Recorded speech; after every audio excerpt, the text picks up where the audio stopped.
Special രസത്തിന്റെ റെസിപ്പിയാണ് കേട്ടോ. Special എന്ന് പറഞ്ഞാല് പുളി വളരെ കുറച്ചിട്ട്, അതേപോലെ തന്നെ എരിവിന്റെ കാര്യത്തിലും വളരെ കുറച്ചിട്ടാണ് ഉണ്ടാക്കുന്നത്. അതിൽ കൂടുതലായിട്ട് ഉപയോഗിക്കുന്ന വെളുത്തുള്ളി, തക്കാളി, കുറച്ച് ചെറിയുള്ളിയും വെളുത്തുള്ളിയും നമ്മൾ ഒരേ അളവിലെടുക്കുക, തക്കാളി കുറച്ച് കൂടുതൽ എടുക്കുക. അതാണ് വാളംപുളിക്ക് പകരമായിട്ട് നമ്മൾ ഉപയോഗിക്കുന്നത്. ഇത് സാധാരണ അതായത് ആൾക്കാർക്ക് പൊതുവെ പ്രശ്നങ്ങൾ ഉണ്ടാവുമല്ലോ, ദഹന പ്രശ്നങ്ങൾ, എരിവും പുളിവൊക്കെ അധികം കഴിച്ചാൽ അങ്ങനത്തെ ആളുകൾക്ക് പ്രത്യേകമായിട്ട് ഉണ്ടാക്കി കൊടുക്കാൻ പറ്റുന്ന രസമാണ്. പിന്നെ അതേപോലെ തന്നെ പഥ്യത്തിലിരിക്കുന്ന ആൾക്കാര്, ചില ആൾക്കാരുണ്ടാവും കഷായമൊക്കെ കുടിക്കുന്ന ആൾക്കാരൊക്കെ ആണെങ്കിൽ പഥ്യം ഉണ്ടാവും. നിങ്ങൾ കേട്ടിട്ടുണ്ടാവല്ലോ പഥ്യം എന്ന് പറഞ്ഞാല്. അപ്പൊ അതേമാതിരി പഥ്യത്തിലിരിക്കുന്ന ആളുകൾക്കൊക്കെ എരിവും പുളിയും കുറയ്ക്കാനാണ് പറയുക സാധാരണ. അപ്പൊ അതേമാതിരിയുള്ളവർക്കും കഴിക്കാൻ പറ്റിയ രസമാണ്. അപ്പൊ വീഡിയോ കണ്ടു നോക്കാം. നമുക്ക് ഈ രസം ഉണ്ടാക്കാൻ വേണ്ടിയിട്ട് നമുക്ക് കുറച്ച് ഇൻഗ്രീഡിയൻസ് വഴറ്റിയിട്ട് വേണം അരച്ചെടുക്കാൻ. അപ്പൊ അതിൽ വഴറ്റാൻ വേണ്ടിയിട്ട് ഞാൻ ഇവിടെ പാൻ വെക്കാൻ പോവാണ്. പാൻ ചൂടായതിനു ശേഷം ഓയിൽ ഒഴിച്ചു കൊടുക്കാം.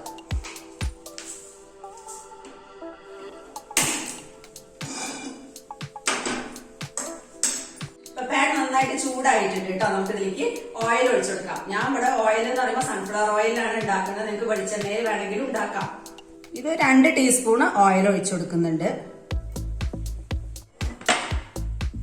ഓയിൽ ഒന്ന് ചൂടായി വരട്ടെ കേട്ടോ. ഫ്ലെയിം ഒന്ന് കുറച്ച് വെച്ച് കൊടുത്തിട്ടുണ്ട്. ഓയിൽ ചൂടായിട്ടുണ്ട്. ഇതിലേക്ക് ആദ്യം നമുക്ക് ഇട്ട് കൊടുക്കേണ്ടത് ഒരു 8-10 അല്ലി വെളുത്തുള്ളി, അതേപോലെ തന്നെ അതേ അളവില് ചെറിയ ഉള്ളിയാണ് ഇട്ട് കൊടുത്തിട്ടുള്ളത്. ഈ ചെറിയ ഉള്ളി നന്നായിട്ടൊന്ന് വഴന്നിട്ട് കളർ ഒന്ന് മാറി വന്നോട്ടെ. നന്നായിട്ടൊന്ന് വഴന്ന് വന്നോട്ടെ കേട്ടോ. ചെറിയ ഉള്ളി രസത്തിലിടുമ്പോൾ വളരെ നല്ലതാണെന്നാണ് പറയുന്നത് ഇങ്ങനത്തെ രസം ഉണ്ടാക്കുമ്പോൾ. അതുകൊണ്ടാണ് ഞാൻ ചെറിയ ഉള്ളി ചേർക്കുന്നത്. ഇതാ കളറൊക്കെ മാറി വന്നിട്ടുണ്ട് കേട്ടോ. ഇനി ഇതിലേക്ക് ആദ്യം പച്ചമല്ലി ഇട്ട് കൊടുക്കാം. ഫ്ലെയിം ഒന്ന് നല്ലോണം കുറച്ച് വെച്ചിട്ട് മതി പച്ചമല്ലിയൊക്കെ ഇട്ട് കൊടുക്കാം. ഇല്ലാന്നുണ്ടെങ്കിൽ പെട്ടെന്ന് കളർ മാറും. ഇതൊന്ന് മൂത്ത് വരട്ടെ. അതേപോലെ തന്നെ എരിവ് നല്ലോണം കുറച്ചിട്ടല്ലേ ഉണ്ടാക്കുന്നത് പറഞ്ഞത്. അതുകൊണ്ട് തന്നെ ഒറ്റ പച്ചമുളക് ഇട്ട് കൊടുക്കുന്നുണ്ട്. വേറെ നമ്മൾ പച്ചമുളകൊന്നും ഉപയോഗിക്കുന്നില്ല കേട്ടോ. പിന്നെ കൂടെ കുറച്ച് കുരുമുളകാണ് കാര്യമായിട്ട് ഇത് ഉപയോഗിക്കുന്നുള്ളൂ. അത് ആദ്യം ഈ സമയത്ത് കുറച്ചിട്ട് കൊടുക്കുക. പിന്നെ അവസാനം കുറച്ച് പൊടിച്ചിട്ട് കൊടുക്കുന്നുണ്ട്. അത് മാത്രമേ എരിവിന്റെ കാര്യത്തിൽ നമ്മൾ ഉപയോഗിക്കുന്നുള്ളൂ. അപ്പൊ ഈ മല്ലിയൊക്കെ ഒന്ന് മൂത്ത് വന്നിട്ടുണ്ട് കേട്ടോ. ഈ സമയത്ത് ഒരു 1/2 ടീസ്പൂൺ കുരുമുളക് ഇട്ട് കൊടുക്കാം. ഫ്ലെയിം ഒന്ന് കുറച്ച് വെച്ചിട്ട് ചെയ്താൽ മതി. സാവധാനത്തിലൊന്ന് മൂത്ത് വന്നോട്ടെ. ഇനി ഇതിലേക്ക് വാളംപുളി വളരെ കുറച്ച് ഉപയോഗിക്കുന്നുള്ളൂ. 3 കഷ്ണാക്കിയിട്ടാണ് ഇട്ട് കൊടുക്കുന്നത് കേട്ടോ. അത്ര കുറച്ചേ വേണ്ടൂ, ഒരു പേരിന്.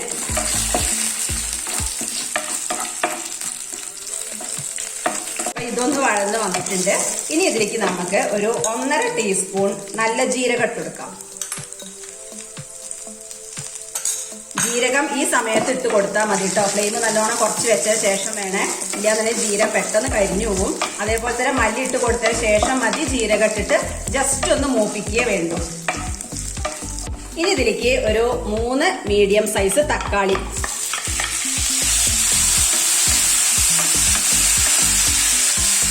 ഇത് ചെറുതായിട്ട് കട്ട് ചെയ്യണമെന്നൊന്നുമില്ല കേട്ടോ. അരച്ചെടുക്കാനുള്ളതായതുകൊണ്ട് കുറച്ച് വലിയ കഷ്ണങ്ങളായാലും കുഴപ്പമൊന്നുമില്ല. ഇതൊന്ന് നന്നായിട്ടൊന്ന് വാടി വന്നോട്ടെ. എന്താ അങ്ങോട്ട് കുഴയൊന്നും വേണ്ട, നന്നായിട്ടൊന്ന് വെന്താൽ മതി. ഇതിൻ്റെ കൂടെ ഒരു 1/2 ടീസ്പൂൺ മഞ്ഞൾപ്പൊടി കൂടി ചേർത്തിട്ട് നന്നായിട്ടൊന്ന് സോഫ്റ്റ് ആക്കിയെടുക്കാം. ഇതൊന്ന് വാടി വന്നാൽ നമുക്കിതിന് ആവശ്യത്തിനുള്ള ഉപ്പും കൂടെ ചേർക്കാം.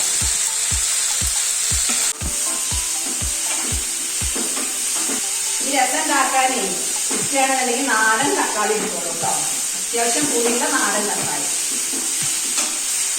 ഞാൻ പെട്ടെന്ന് വെന്ത് കിട്ടുകയും ചെയ്യും. പിന്നെ തോലൊക്കെ നന്നായിട്ടൊന്ന് സോഫ്റ്റായി വന്നാൽ മതി. ഇതാ നന്നായിട്ടൊന്ന് വെന്ത് സോഫ്റ്റായി വന്നിട്ടുണ്ട്. ഈ സമയത്ത് നമുക്ക് ഫ്ലെയിം ഓഫ് ചെയ്യാം. ഫ്ലെയിം ഓഫ് ചെയ്തതിന് ശേഷം ഒരു 3/4 ടീസ്പൂൺ ചുക്കുപൊടി ഇതിട്ടിട്ട് വല്ലാതെ ഇളക്കണ്ട. ഒന്ന് ജസ്റ്റ് ഒന്ന് കൊത്തി വെച്ചാൽ മതി. ഇനി ഇത് ആറിയതിന് ശേഷം നമുക്ക് നന്നായിട്ട് അരച്ചെടുക്കണം. ഈ വഴറ്റി വെച്ച് നന്നായിട്ട് ആറി വന്നിട്ടുണ്ട്. ഇതിന് മിക്സർ ജാറിലിട്ടിട്ട് നന്നായിട്ടൊന്ന് അരച്ചെടുക്കണം. അധികം വെള്ളം ഒഴിക്കാതെ അരക്കണം കേട്ടോ.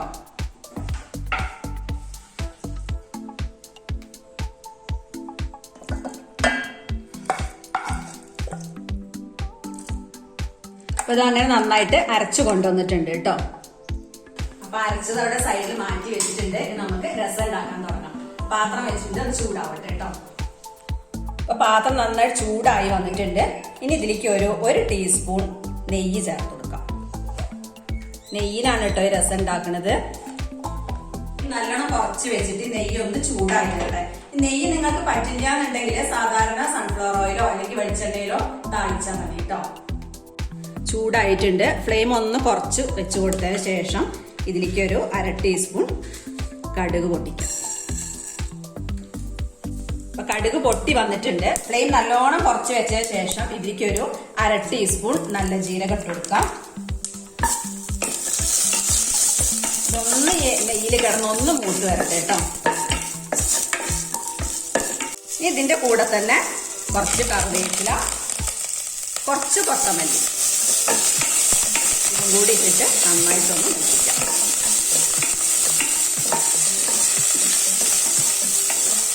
ഇതൊന്ന് മൂത്ത് വന്നാല് നമ്മൾ അരച്ചു വെച്ചിട്ടില്ലേ വഴറ്റിയിട്ട് അത് ഒഴിച്ചു കൊടുക്കാം. ഇനി ഉടനെ തന്നെ വെള്ളം ഒഴിക്കരുത്. ഇതിൽ ഇട്ടിട്ട് ഒന്ന് നന്നായിട്ട് 1 മിനിറ്റ് ഒന്ന് വഴറ്റി കൊടുക്കാം. ഇത് വഴറ്റിയതാണ് വെന്തതാണെങ്കിലും കൂടിയിട്ട് നമ്മൾ ഈ ഒരു പ്രോസസ്സ് ചെയ്യണം. അപ്പോഴാണ് ഇതിന്റെ ഒരു യഥാർത്ഥ ടേസ്റ്റ് കിട്ടുള്ളൂ. ആ നെയ്യിൽ വഴറ്റുമ്പോൾ നല്ല മണം വരുന്നുണ്ട് കേട്ടോ. നല്ല ടേസ്റ്റ് ഉണ്ടാവും നെയ്യിൽ ഉണ്ടാക്കിയാല്. 1 മിനിറ്റ് നന്നായിട്ടൊന്ന് കുക്കായി വന്നിട്ടുണ്ട്. ഇനി ഈ ജാറ് കഴുകിയിട്ടുള്ള വെള്ളം ഉണ്ടല്ലോ അത് ആദ്യം ഒഴിച്ചു കൊടുക്കാം. ഇനി കൂടെ നമുക്ക് എത്രയാണോ വെള്ളം ആവശ്യം അത് ഒഴിച്ചു കൊടുക്കാം. ഇത് വല്ലാതെ ലൂസായിട്ടുള്ള രസമല്ല കേട്ടോ. സൂപ്പുമാരി നമുക്ക് കുടിക്കാനും കൂടി പറ്റുന്നൊരു രസമാണ്. അതുകൊണ്ട് കുറച്ച് തിക്കായിട്ടാണ് ഉണ്ടാവുക. ഞാൻ അപ്പൊ നല്ലോണം 1 കപ്പ് ഒഴിച്ചു കൊടുത്തിട്ടുണ്ട്. ആദ്യം നമ്മൾ കുറച്ച് ഉപ്പ് ചേർത്തിയിട്ടാണ് ഇത് വഴറ്റിയിട്ടുള്ളത്. ഇനി കുറച്ച് ഉപ്പും കൂടെ ചേർത്ത് കൊടുക്കാം. ഒരു 1/2 ടീസ്പൂൺ ഉപ്പ് ചേർത്തിയിട്ടുണ്ട്. ഇനി ഇതിലേക്ക് ഒരു 3/4 ടീസ്പൂണേ ഉള്ളൂ ശർക്കര ഇട്ട് കൊടുക്കാം. അപ്പൊ ശർക്കര ഇട്ട് കൊടുത്തതിന് ശേഷം ഇതിലേക്ക് ഒരു 1/2 ടീസ്പൂൺ കായത്തിന്റെ പൊടി ഇട്ട് കൊടുക്കാം. അതേപോലെ തന്നെ ഒരു 3/4 ടീസ്പൂൺ കുരുമുളക് പൊടിച്ചത്. ഇതാണ് നമ്മൾ ആകെ എരിവിന് മെയിൻ ആയിട്ട് ഉപയോഗിക്കുന്നുള്ളൂ. ഇനി ഒന്ന് മിക്സ് ചെയ്ത് കൊടുക്കാം. ഫ്ലെയിം ഒന്ന് കൂട്ടി വെച്ച് കൊടുത്തിട്ടുണ്ട്.